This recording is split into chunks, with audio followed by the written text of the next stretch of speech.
till the end of the year, you're going to have something in the region of 7 trillion. So that's humongous. You can imagine what 7 trillion, can do in areas of health, education, and the rest of them. So the opportunity cost is, high, no doubt. And then there's also the issue of even the smuggling. I'm sure you read recently the reports about neighboring countries, complaining that the removal of this fuel subsidy is also affecting, affecting them. Affecting the cost. Yes, exactly. So this is is something that has been encouraged smuggling, encouraged the black market, and sorry to hold your thought at this moment. That brings me to this question. A lot of people have said the common man have not really enjoyed the subsidy as it should, that it is to the advantage of a few, therefore it should go. Based on that, a lot of people, some people are of the view that why can't government approve this subsidy regime that has gone on so much and has taken so much from the national purse without the common man enjoying the benefits intended from the beginning? Yeah, Benny, you're right there. You see, that's why the subsidy regime is generally described as being regressive. Regressive means that is, if you look at what studies have shown, is one thing that benefits the rich even more than the poor. Okay, you find that I think according to one World Bank report, 20% of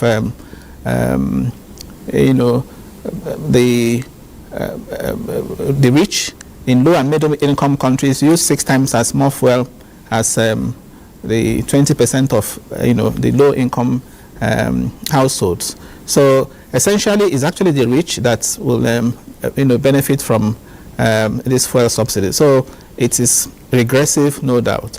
Okay, so I agree with you. You see, when I said majority are in support of removing fuel subsidy, okay, that also doesn't mean that majority are in support of the way it has been done. The sudden removal of fuel subsidy. When you take it off in one fell swoop, as has been done, that is where the problem is, and that is where I differ. I agree it should go, but I don't agree with the methodology that is being adopted. Okay, I've always argued for a phased removal of subsidy. Just the other day we read that I think 4 days after the announcement that fuel subsidy was no more in Nigeria, Angola also cut the fuel subsidy. Angola increased their fuel price by about 87%. But if you look at our own case, moving from 195 to 533 in at least the filling station near my area, 533, that's close to 200%, over 180%, close to 180%. So that's, for me, that's monumental, and that is what is causing this serious distortion in the economy. So I think the first thing the government should do, okay, should be to first of all understand what the problem is, okay, audit the system. We have so many problems in that sector now.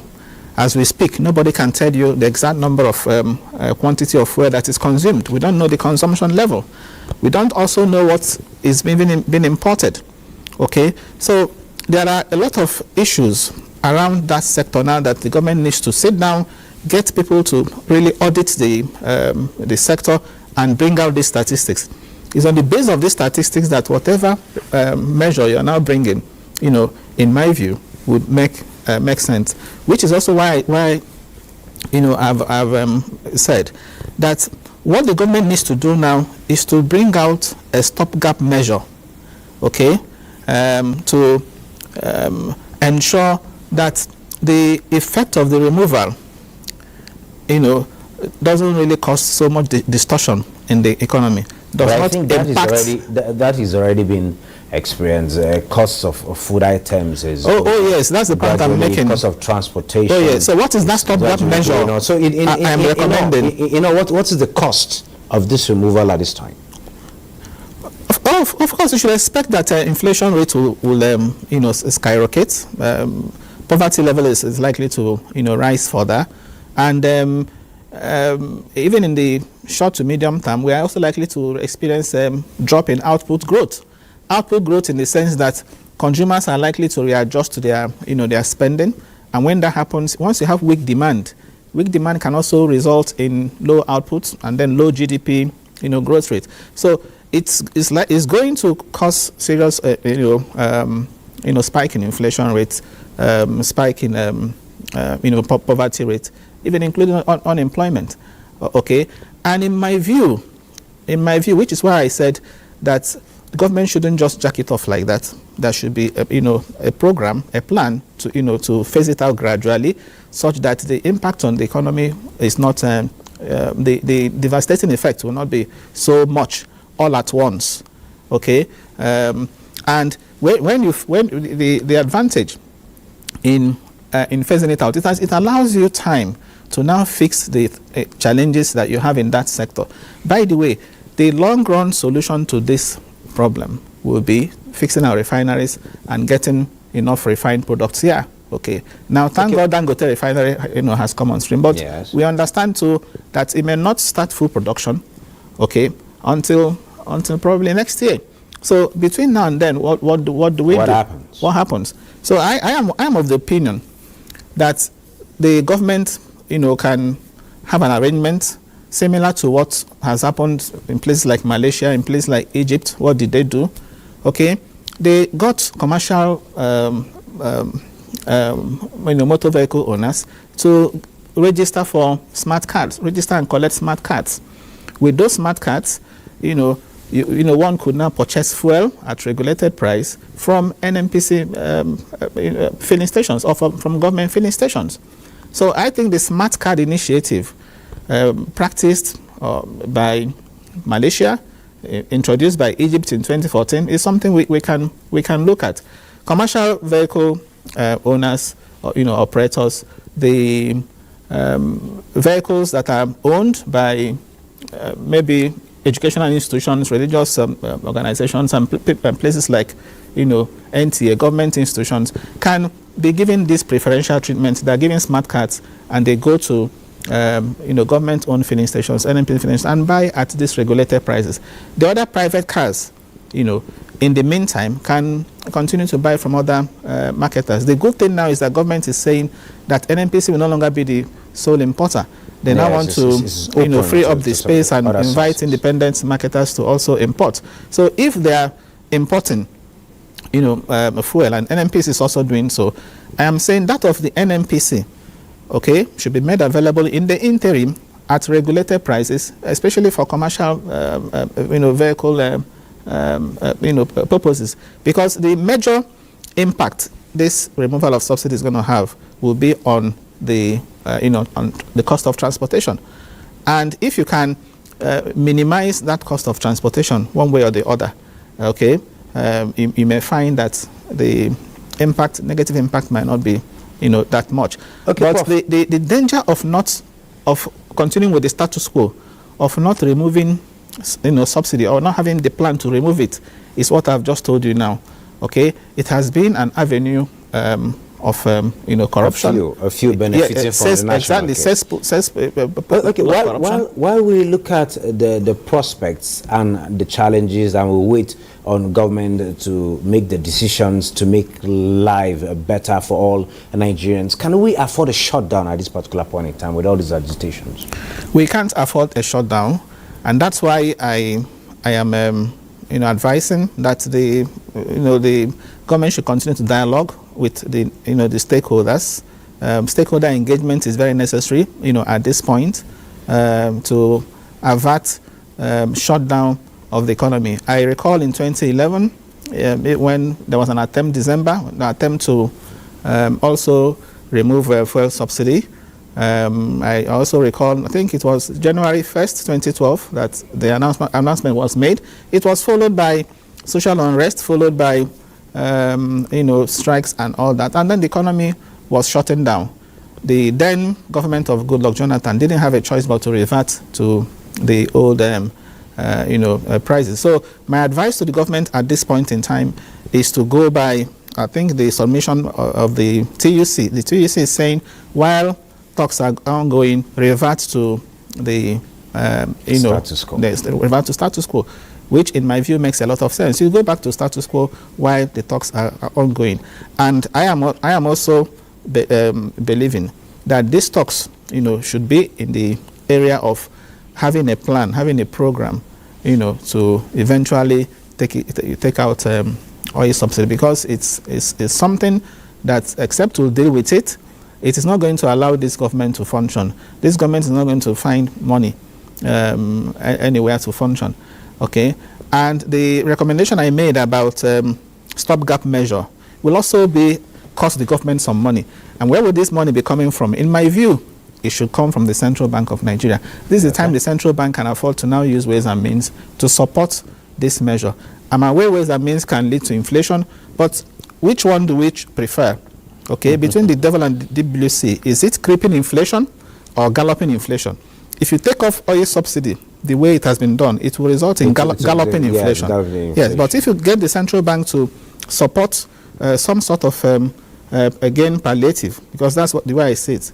Okay, and then the one we are expecting from the World Bank, the 800 million we have already negotiated with the World Bank, which we have been told has not been drawn down. They can draw it and then ensure that it's channeled to areas that will also ensure that the masses don't feel the impact so much. I want to believe if these two interventions come true, it will not just be palliatives, but it will be better interventions that will cushion the effects so very soon, so that Nigerians will not get to go to what we are anticipating we will be going through. Thank you so very much, Professor Uche Waleke, for sharing your thoughts with us at this particular point in time.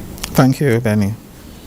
Moving on, let's see the prices of oil and other commodities in the international market.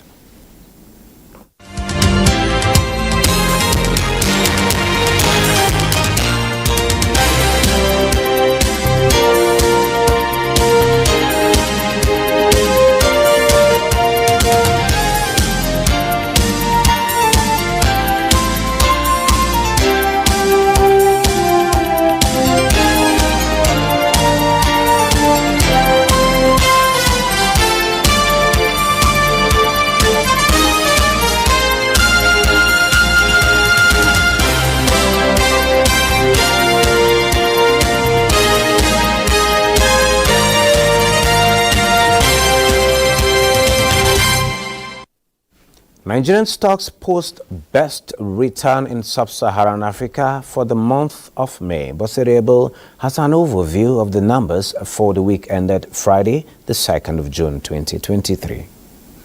Last week, the NGX All-Share Index appreciated by 5.37% to close at 55,820.50 points. Market capitalization ended the week at a high 30.395 trillion naira. Investors exchanged 2.586 billion shares in the week, worth 46.6 billion naira in 35,122 deals. The financial services industry, measured by volume, led the activity chart with 1.8 billion shares, valued at 23 billion naira, traded in 17,806 deals. The conglomerates industry followed, while the consumer goods industry was in third place. Trading in the top three equities, Access Holdings, UBA, and FBN Holdings, measured by volume, accounted for 915.9 million shares, worth 10.9 billion naira in 6,575 deals. All other indices finished the trading week higher, with the exception of NGX Growth, which depreciated by 0.18%, while the NGX ASEM and NGX Sovereign Bond indices closed flat. A summary of price changes shows that 66 equities appreciated in price, 23 equities depreciated in price, while 67 equities remained unchanged. The market had opened for only 4 trading days, as Monday was the day to commemorate the inauguration of the newly elected president of Nigeria. That was Moplang Dakok with updates on the week ended. And back home, taking a look at the stock market today. After trading bullish last week, the equities market ended on a negative note this Monday to begin the week's trading in red. The all-share index depreciated to 55,806.71 basis points, and the market capitalization depreciated to 30.387 trillion naira. 369.7 million shares exchanged hands and worth 19.8 billion naira in 7,221 deals. And let's take a look at the global market, where Nikkei touches new 30-year highs as Asia markets rise. Oil surges and OPEC plus cuts. Buster Rebel has that. European markets were muted Monday after ending on a high on Friday as traders digested the U.S. debt ceiling agreement and Eurozone inflation data. Asia markets were largely higher after U.S. President Joe Biden signed into law a debt ceiling bill that allowed the U.S. to avert defaulting on its financial obligations over the weekend. In Japan, the Nikkei 225 surged 2.20% above the 32,000 mark for the first time since 1990 to close at 32,217.43. Hong Kong's Hang Seng Index saw a 0.84% gain on Monday, extending its rally from the 4% gain recorded in Friday's session. Mainland China markets were more mixed, with the Shanghai Composite up marginally to end at 3,232.44. U.S. equity futures were little changed on Monday after a broad-based rally that pushed the S&P 500 to its best week since March and its highest level since August. Futures tied to the Dow Jones Industrial Average was marginal.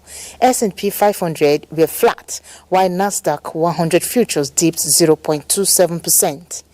Africa markets also traded in mixed territory, with Ghana and Tunisia posting gains, while Namibia and South Africa JSE Africa Top 40 closed red. Bosse Able, Business Express. And that brings us to the end of Business Express for now. Do remember to keep in touch with us, to send in your questions, comments, and suggestions. Also be informed that all previous episodes, including this one, are available on YouTube on NTA's channel. You can also communicate with us via our various social media platforms. Business Express returns Tuesday at 9:30 a.m. I am Benny Adams saying, have a wonderful day ahead.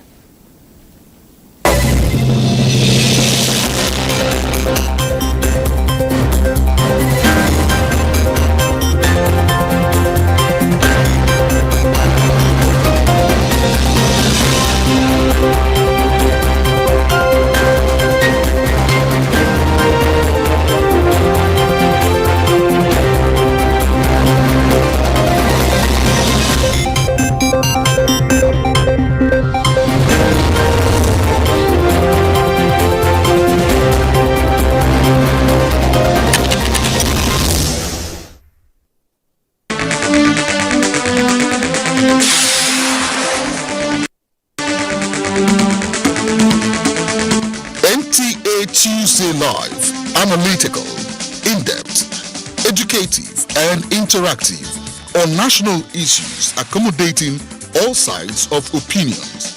We as a people have understood that we have to fight corruption before it fights us back.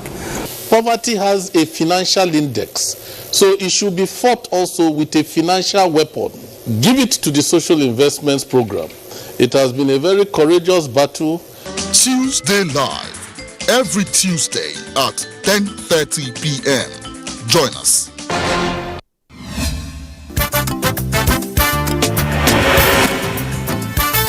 And there's the start. And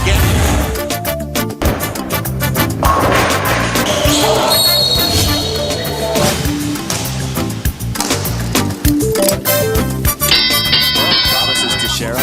Winds up that left hand.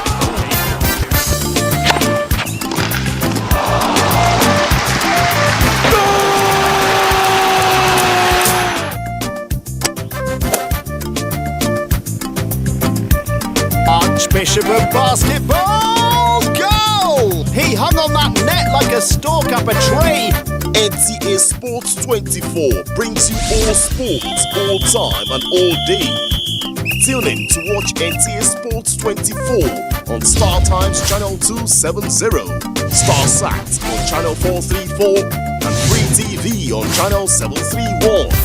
NTA Sports 24, where sports thrive.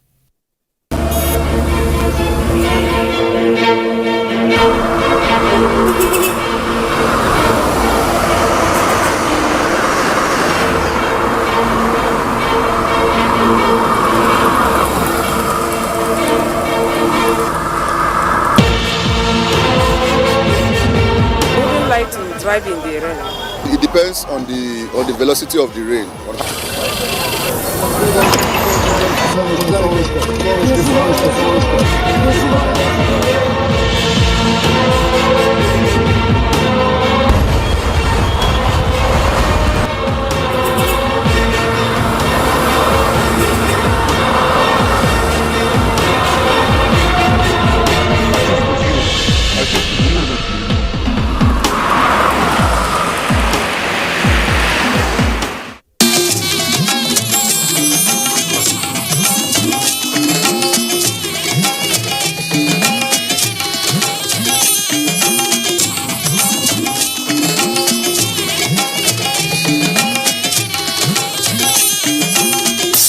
This is the network service of the NTA.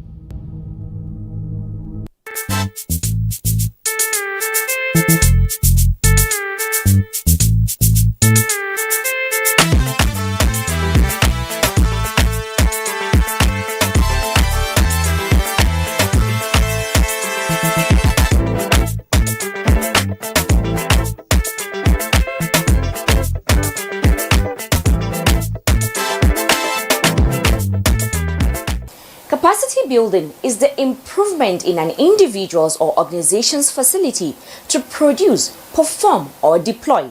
It is a process of developing and strengthening the skills, instincts, abilities, processes, and resources that organizations and communities need to survive, adapt, and thrive in a fast-changing world. For us to know the importance of building capacity in an organization, we shall today on The Eagle be discussing the EFCC Academy, Building Capacity and Professionalism Through Training. I am your host, Aisha Muhammad. Welcome to The Eagle. I am Abdurrashid Bawa. I stand against corruption. I call on every patriotic Nigerian to lend their voices in this crusade. The labor of our heroes past shall never be in vain. Together we will make Nigeria great.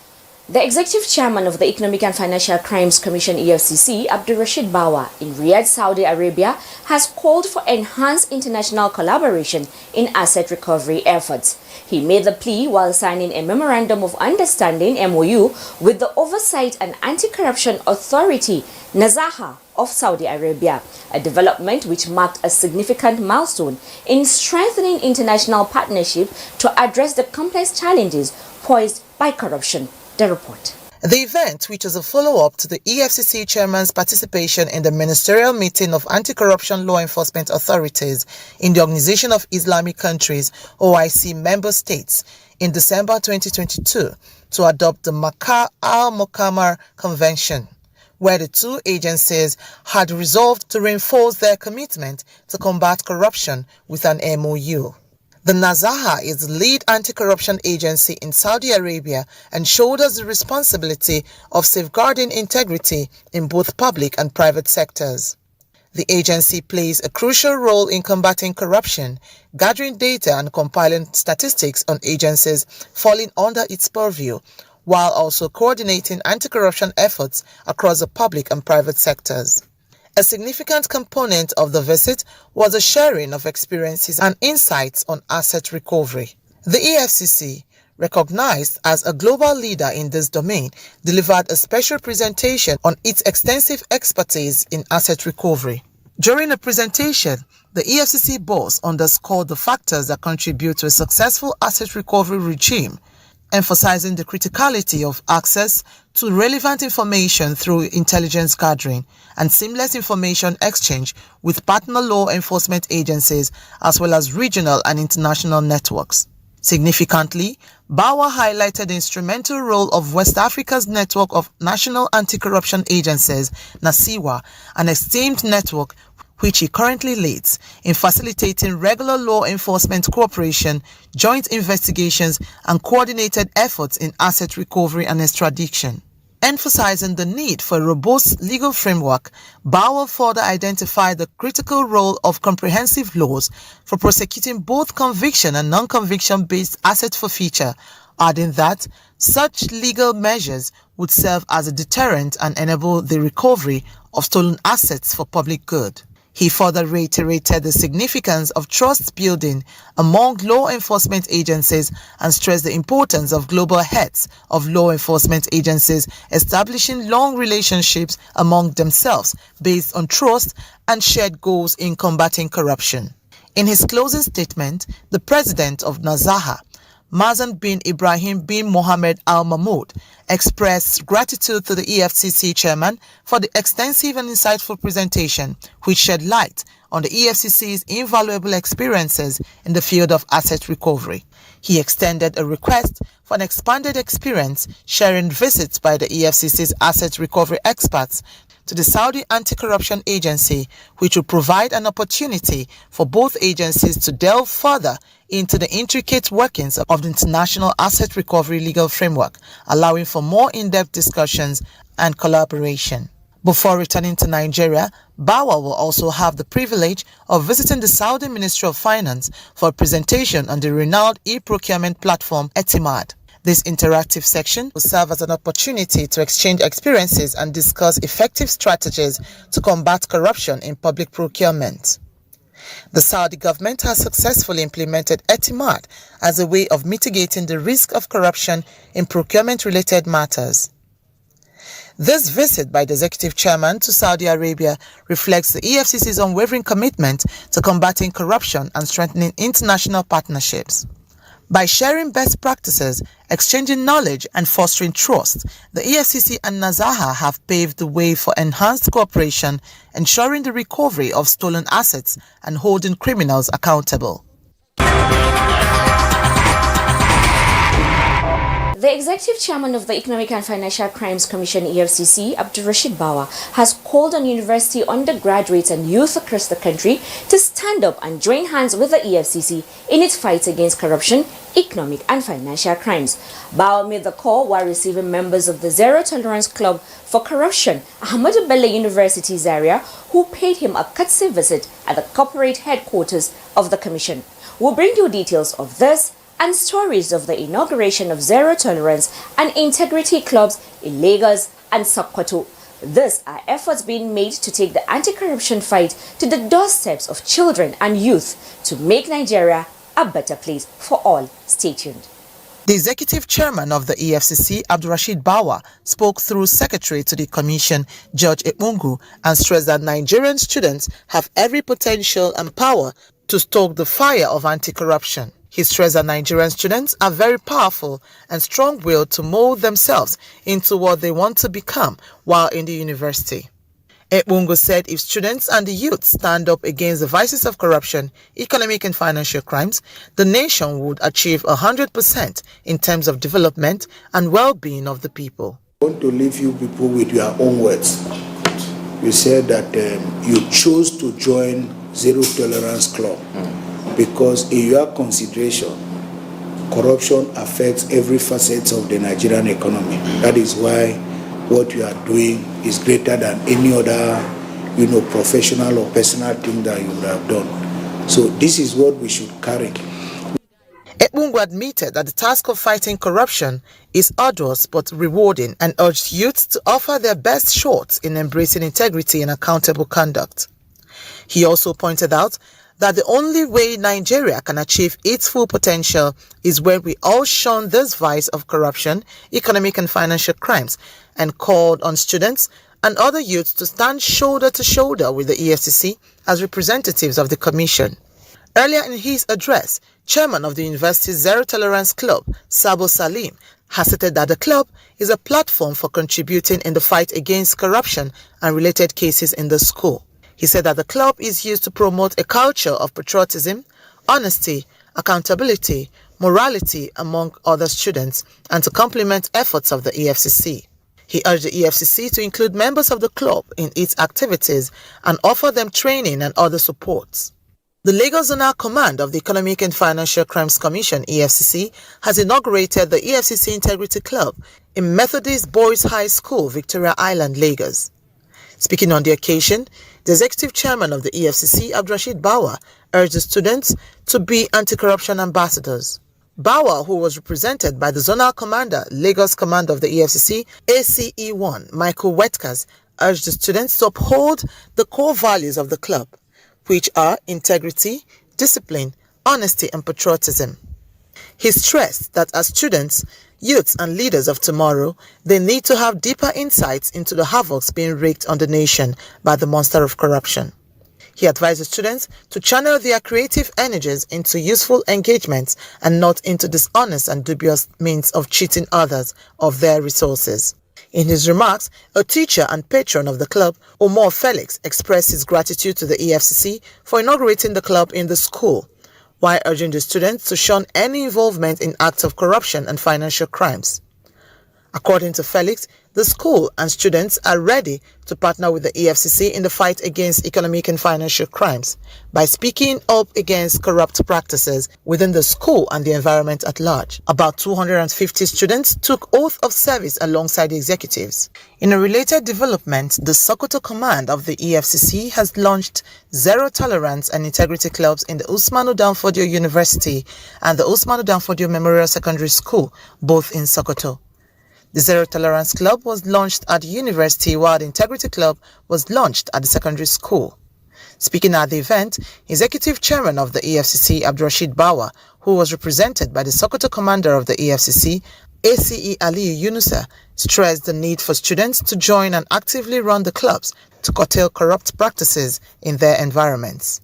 According to Bawa, the anti-corruption fight cannot be won by the EFCC alone, hence the need for rigorous engagement between the EFCC and its publics, especially children and youths at various educational levels. He explained that youths have keener perception to notice and report cases of corruption in schools, hospitals, and other institutions. He charged the youths to own the fight, use their voices positively, and be anti-corruption vanguards, shunning examination malpractices, cybercrime, saying something to the Commission while desisting from all economic and financial crimes. We have an integrity club for you to slowly appreciate and get there, to slowly know about corruption, to slowly know what to do when you see something that's not right. We have a popular saying in the EFCC, when you see something, say something, and then you tell us, we will do something about it. Also speaking at the event, Head, Enlightenment and Orientation Unit of the EFCC, ACE Aisha Mohammed, encouraged students to stand for integrity at all times. She stressed that the EFCC, knowing the importance of students and youths in the society, has made it a duty to mobilize them in its crusade against grafts. She reminded the students that Nigeria is the only country we have and all hands must be on deck to salvage it. We're here to tell you that we need you to be upright.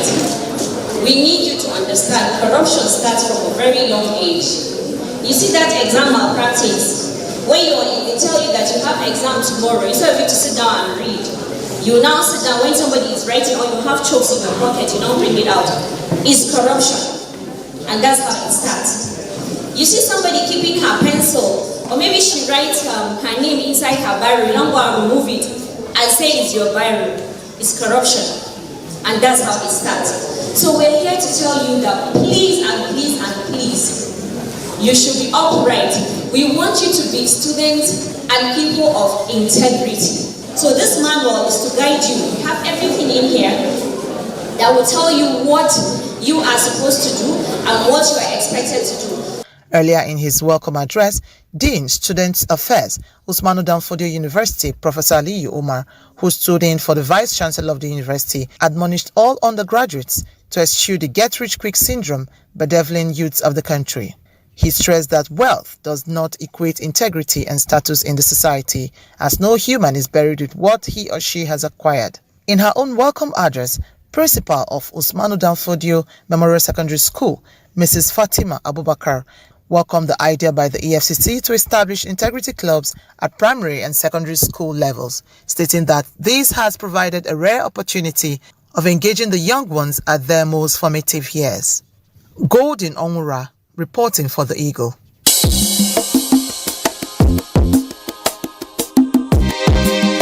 Coming up next is Conviction Update with Abbas Abubakar Umar. Over to you, Abbas. Given accurate information about an alleged crime will help the EFCC in its fight against economic crimes. The report of convictions secured by the EFCC for the 19th week in the year 2023 is 60. Headquarters of the commission led with 11, while Abuja and Enugu commands each got 10 convictions. Lagos got 7, Ilorin 5, Port Harcourt, Uyo and Ibadan all secured 4 convictions each.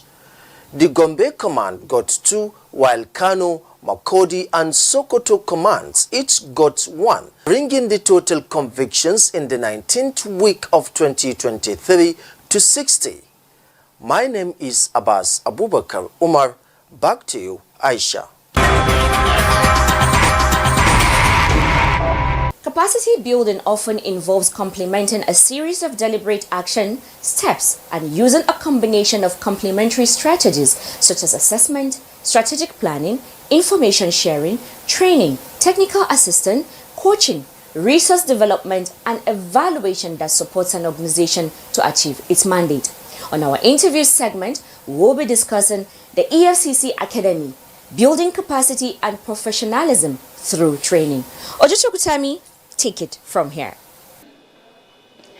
It's so good to have you on the program today. My name is Ojo Chukutami Eche, and I am here today to discuss the EFCC Academy, building capacity and professionalism through training. And discussing the topic with us today is Assistant Commander of the EFCC, Umar Sanda Babashani. He is the Deputy Commandant Training, EFCC Academy. Thank you so much, ACE Babashani, for coming on the program. Good to be here with you this afternoon. Okay. Now, let's begin this session with a quick historical background of the EFCC Academy. Tell us the story behind the establishment of the institution. How did it all start? Good afternoon. The Academy was established in 2005 pursuant to Section 12(1)(c) and E of the EFCC Establishment Act as part of the training unit and also research unit of the Commission, basically to enhance human capacity development and also of that of its staff and also stakeholders. Okay, and then as part of also the mandate of the Commission is to develop a curriculum and a training curriculum that is suitable with that of the Commission. Before we move on, it's very important to have basic knowledge of the build-up of the Academy. I'm talking about the number of units, the number of sections, and all that. Tell us about them. Okay, let me take you down memory lane. In 2005, when the Academy was established, it used to be called then the Training and Research Institute. It has then the Director Training and Research with an Assistant Director and also a Deputy Director. It has 4 units as at then. Now, the Academy is headed by a Commandant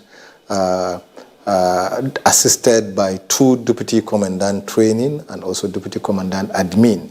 And basically, it has spread from 4 units to about 7 departments, called now 7 departments. Yeah.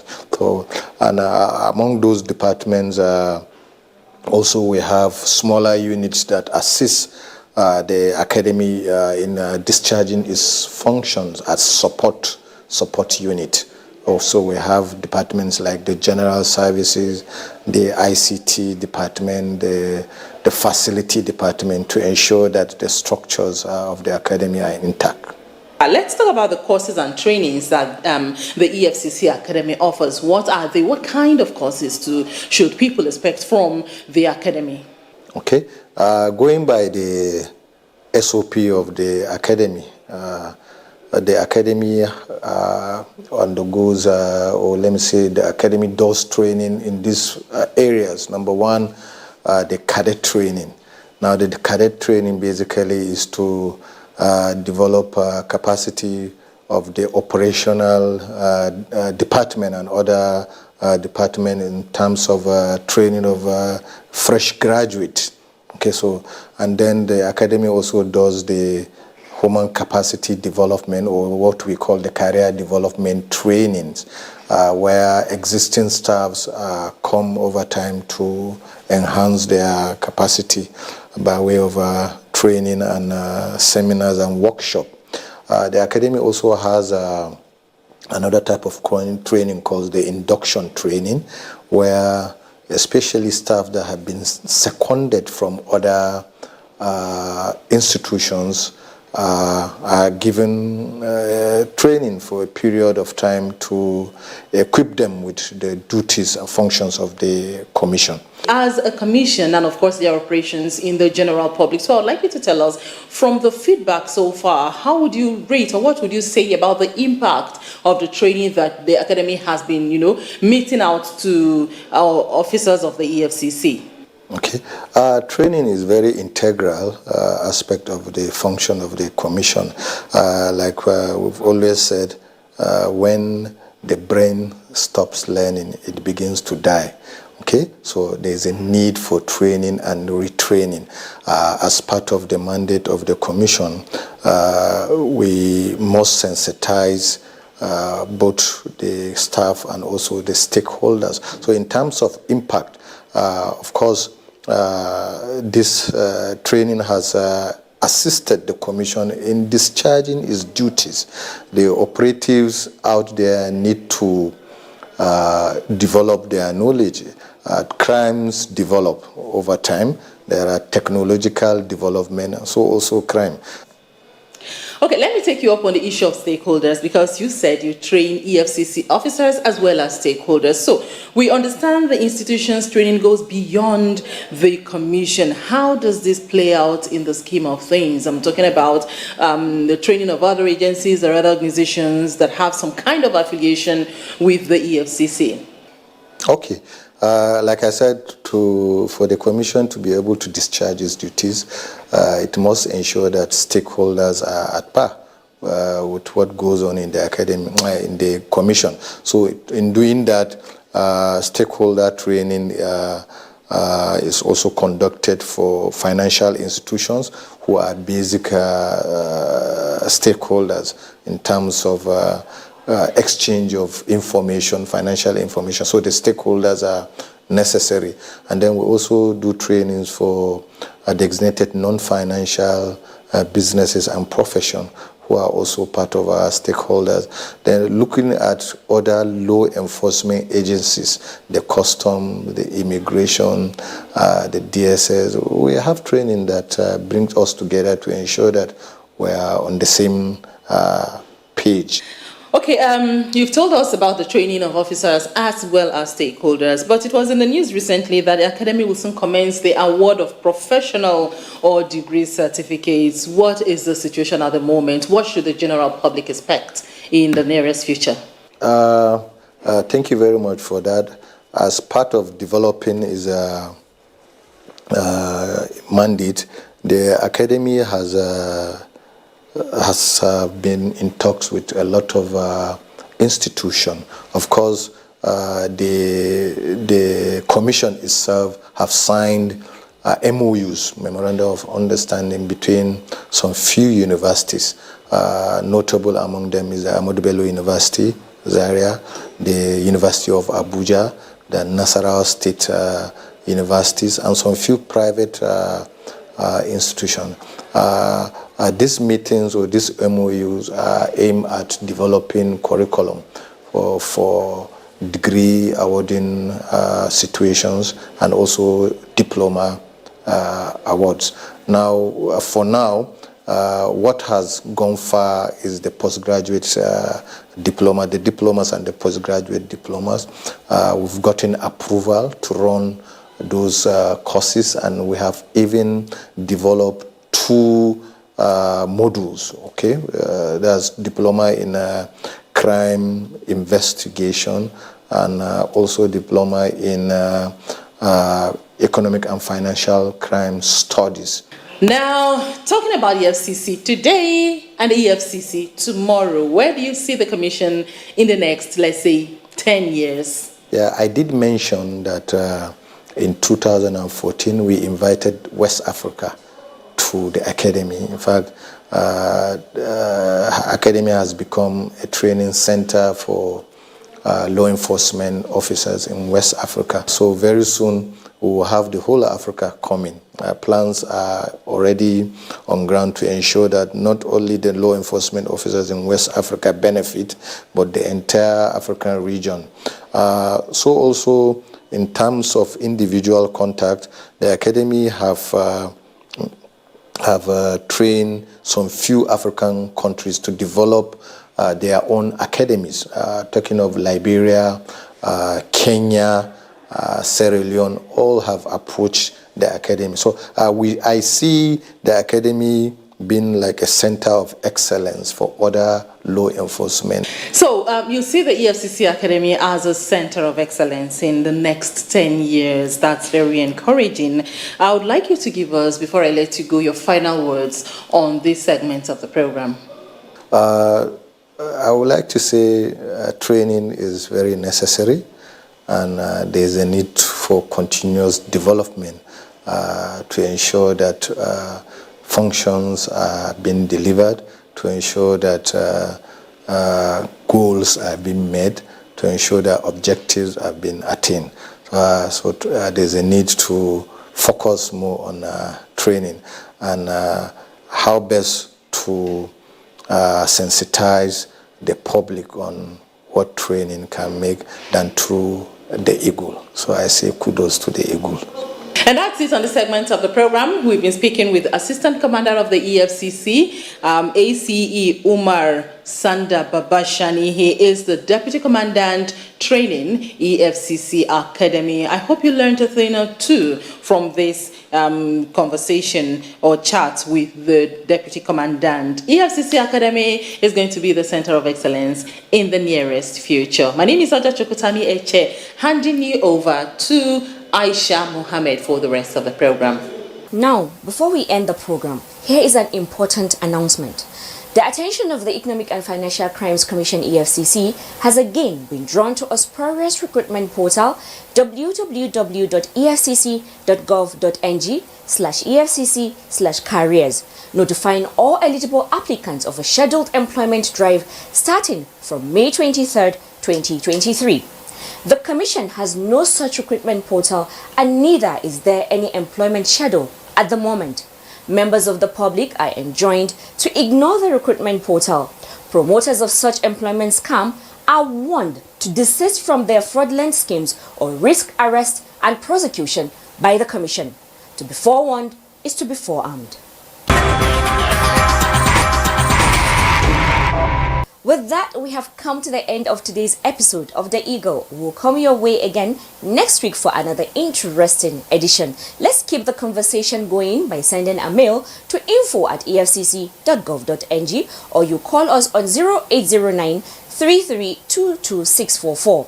Use the EFCC mobile app, the Eagle Eye, to report any fraud you see happening around you. You download the app, you follow the steps and report fraud on the go. You can also take pictures of corrupt practices and upload them. Also remember to join us every Wednesday evening at 6 p.m. on our web-based town hall meeting called EFCC Connect, where we answer your questions and note your observations of the anti-corruption fight in order to serve you better. I am Aisha Mohammed, leaving you with these parting words from former South African President Nelson Mandela. He said, and I quote, "It is in your hands to make a better world for all who live in it.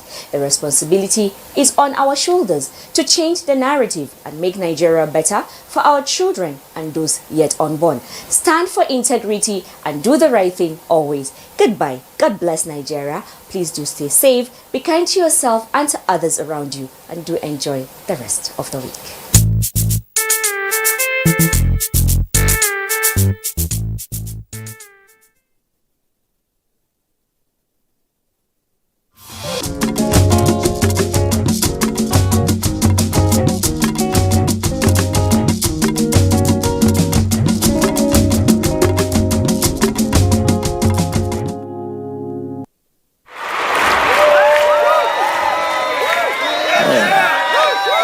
Latest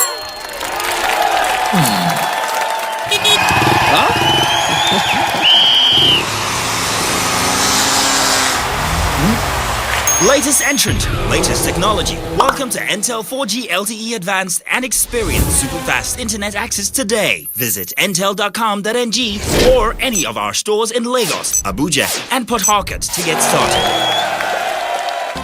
Intel. Live more. 24 hours a day, 7 days a week. You can watch NTA International live on your TV, computer, iPad, tablet and phone. Log on to visiontv.co.uk and click on Entertainment, then NTAI. You can also download the iOS or Android app on your mobile devices to watch NTA International on the go, anywhere in the world. NTA International, your window to the world.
Thanks for joining us on Nationwide.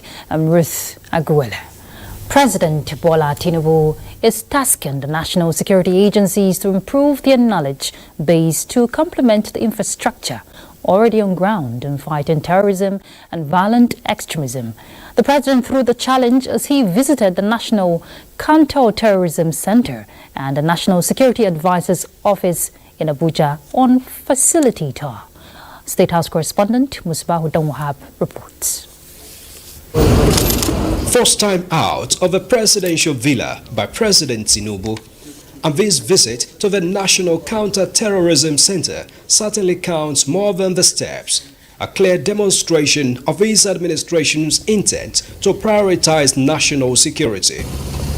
Terrorism remains a global phenomenon, and the new commander-in-chief is coming with his new ideas to shore up defense at Nigeria's end and guarantee the security which he always believes is central to his economic revival plans.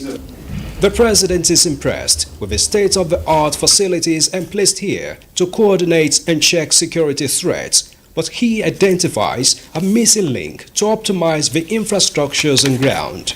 It's a demonstration of intelligent effort to counter terrorism. It must be backed by knowledge. Counter-terrorism that is not backed by knowledge is not going to be of any service to any nation. We are going to work on that together. The president also wants the security agencies to close all the ranks for a central goal. You can't have a disharmony in an orchestra of this security plan. We must focus on one tunnel, coordinate, shared information, shared intelligence, coordinate and work harder. Then you cannot hoard those information. The first place you visited, being the National Counter-Terrorism Center, is a manifestation of the desire of collective security agencies to ensure there's harmonization in whatever we do so that you get filtered, timely reports on your table as quickly as possible. The nation's security challenges, especially terrorism and violent extremism, are like the metaphorical bird flying without perching. But these facilities are designed to be way ahead, and the president wants to see the changes the recently unveiled facilities will bring on board. In Abuja, Musbao and Wahab, NTA News. The Nigerian Labour Congress has described a newspaper publication claiming the union is divided over its planned indefinite industrial action on Wednesday, 7th June 2023 as desperate attempt by enemies of the people to polarize Nigerian Labour Congress along ethnic or regional lines on an issue with a national spread. A statement by Head of Information and Public Affairs, NLC, Benson Upa, states that the story on the front page of the newspaper dated Sunday, June 4th, 2023, entitled NLC Divided as North-Southwest Chapters May Shunt Planned Strike is mischievous, assuring that all the affiliate unions of the Congress stand together with an unshakable resolve to prosecute come Wednesday, except the NNPC Limited and government do the needful. It insists primordial sentiments such as religion, regional or ethnicity have no place in the Pan-Nigeria organization united by common vision, mission and shared national values. In the related development, a meeting between a delegation of the federal government and the leadership of the Trade Union Congress, TUC, has ended with agreement to reconvene on Tuesday, 6th of June, 2023. The meeting at the State House, Abuja, was attended by Secretary to the Government of the Federation, George Akume, Group Chief Executive Officer of NNPC Limited, Mele Kyari, CBN Governor Godwin Emefiele, former Governor of Edo State, Adams Oshomole, among other government representatives. About 2.5 hours of the meeting was held behind closed doors. The participants emerged with assurances of some headway. This engagement has been very productive. The TUC that attended meeting presented a list of demands, and those demands we have studied and we are going to present to Mr. President for his consideration. But those demands we can announce to Nigerians that a lot of the items on the list are not impracticable. What we need to do is to study the number